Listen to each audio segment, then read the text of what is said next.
dans notre série d'astuces Excel sur comment utiliser Excel avec ChatGPT, nous avons généré le code permettant d'ajouter un élève à notre liste. Nous avons généré le code permettant de rechercher un élève de notre liste.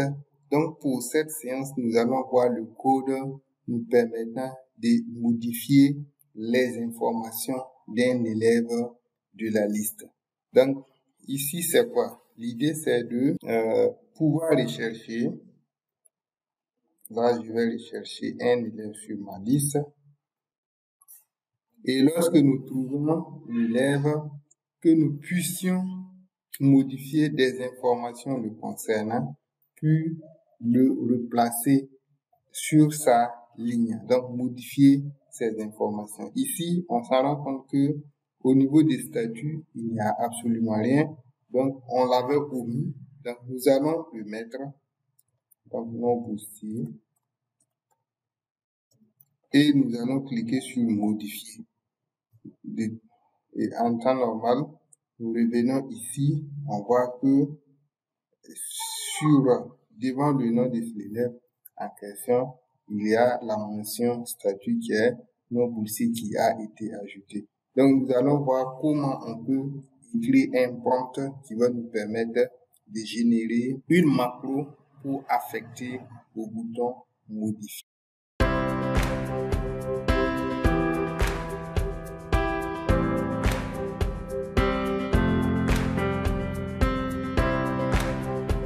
Donc, dans cette troisième partie, nous allons activer le bouton modifier comme précédemment annoncé.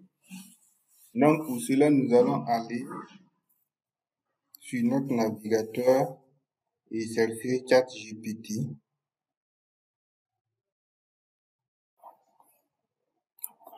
Que nous allons lancer afin d'atterrir sur l'espace d'échange de ChatGPT. Nous allons écrire ce prompt là. On va lui demander d'écrire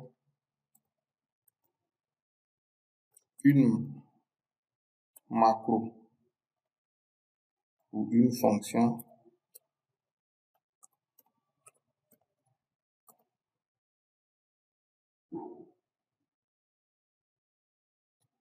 Excel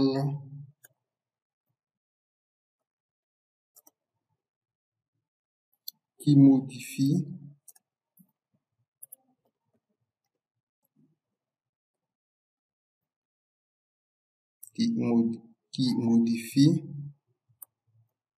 les informations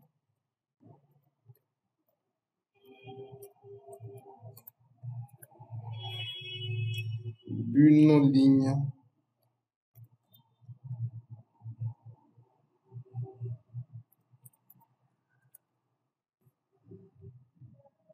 d'une feuille.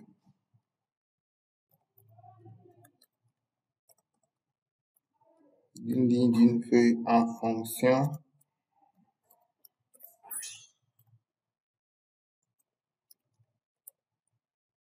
de l'information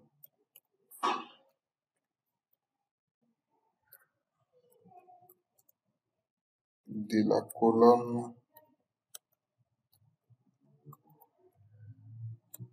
A contenue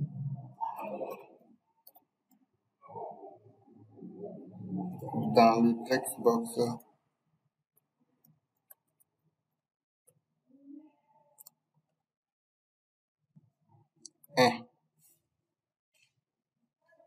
point. On dit remplace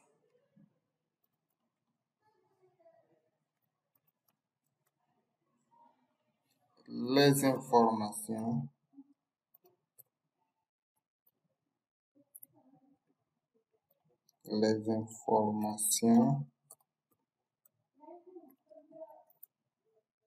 des cellules correspondantes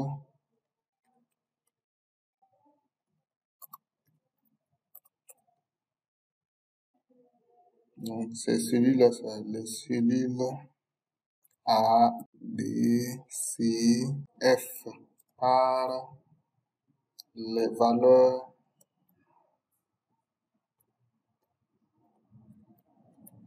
des textbox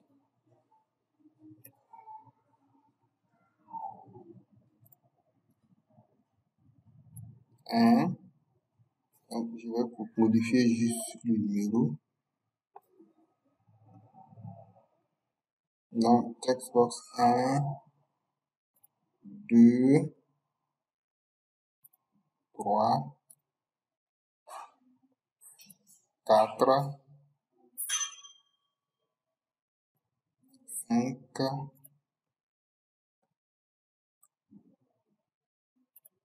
6.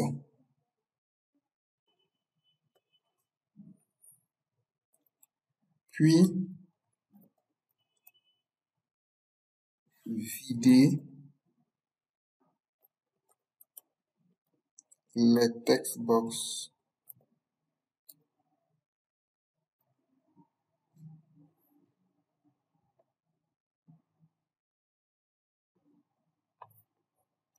Donc, on va copier ça, venir coller.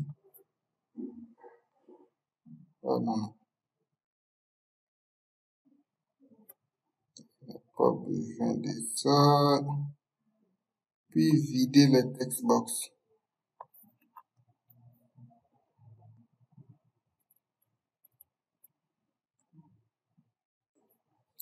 Ok, donc nous allons lancer pour générer le code et le tester, voir.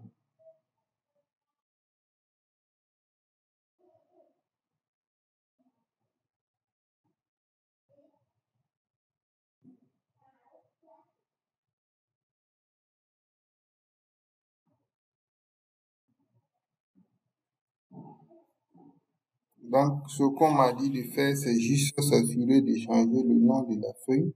Voilà, nom de la feuille ici, pas le nom réel de la feuille. Donc, on va copier le code. Puis, on va venir sur le bouton modifier. Où il est. On double-clique là-dessus. Et on va coller ici. Cependant, il faut enlever la dernière ligne et la deuxième ligne qui sont des lignes superflues puisque ChatGPT génère des codes, des macros publics alors que nous voulons que ces macros soient privés, donc affectés à un bouton. Ce qui veut dire qu'il faut supprimer la première ligne sub et insert. Ok. Donc maintenant, on va enregistrer. On va lancer notre user form. Donc, on va chercher un nom. Ramdé. Et chercher trouver. Donc ici, au lieu de Mariam, on va mettre Mariam Oumou. Et on va cliquer sur modifier pour voir si ça change. Oh là là, ça bug. Oui, c'est normal. On n'a pas fait ce qu'on nous a demandé de faire. Donc là, on a liste, tout simplement. Voilà. Et on va réexécuter, voir. Maintenant, vous voyez ici, on a maintenant sur ma ligne Ramdé Mariam Oumou. Donc, ça veut dire que ça marche très bien. On va prendre encore un deuxième nom pour vérifier. On va prendre Diana. Ici, on va prendre Diana. Et on va mettre boursier au lieu du nom boursier. Donc, je mets Diana.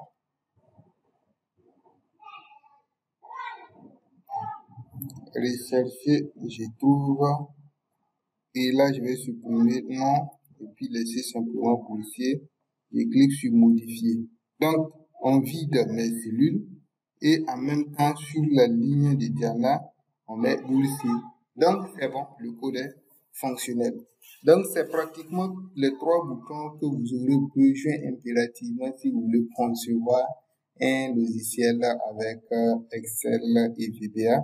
Parce que vous serez obligé d'ajouter des données à votre base de données. avec le bouton ajouter. Vous pouvez venir chercher des données en fonction d'une information dans votre base de données. Vous serez obligé d'utiliser le bouton rechercher, et au cas où une donnée n'est pas bien renseignée au départ, vous devrez forcément, ou vous devez quand même revenir modifier. Donc, le bouton modifier va servir à cela. Donc, voici pratiquement comment on peut quand même générer des codes tout simplement et facilement pour gérer d'abord le formulaire de saisie, de recherche et de modification de votre logiciel de base.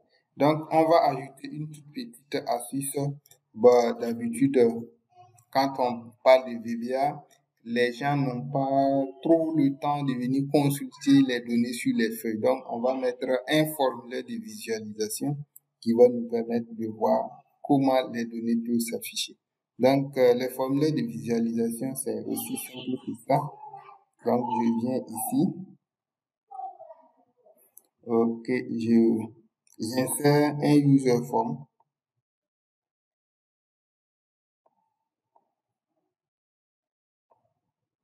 Je vais l'agrandir.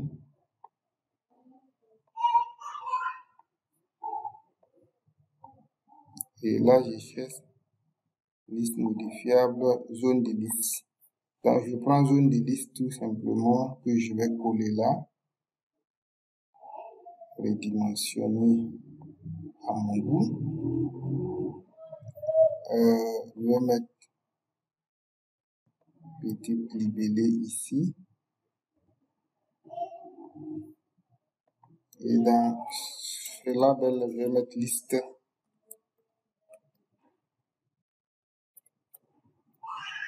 des élèves.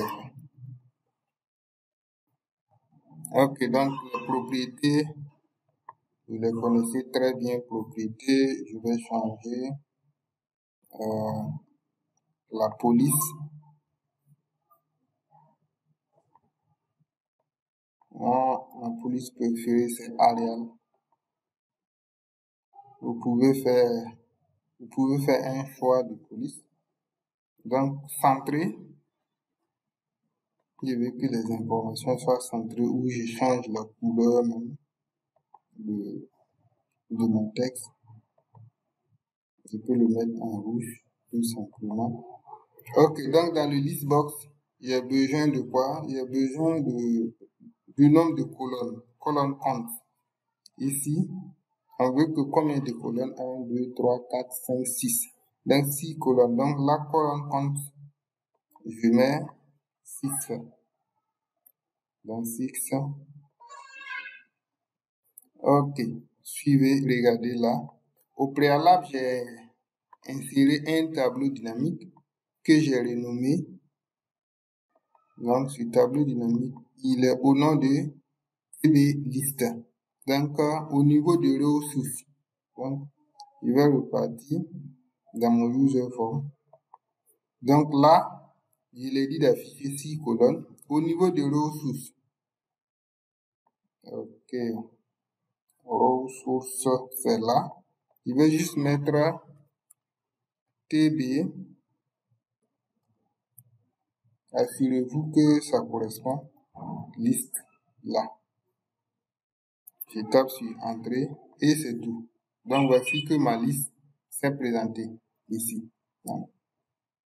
Donc il n'y a pas de problème. Donc voici la liste. Si je change de l'autre côté, ça va se présenter également. Donc c'est là on parle de formulaire de visualisation. Donc l'ensemble des élèves que je vais saisir au niveau de ma feuille, je peux décider de le voir ici, puisque on peut lancer le logiciel, commencer à saisir sans vraiment avoir accès à la feuille. Donc, vous pouvez juste travailler avec les users.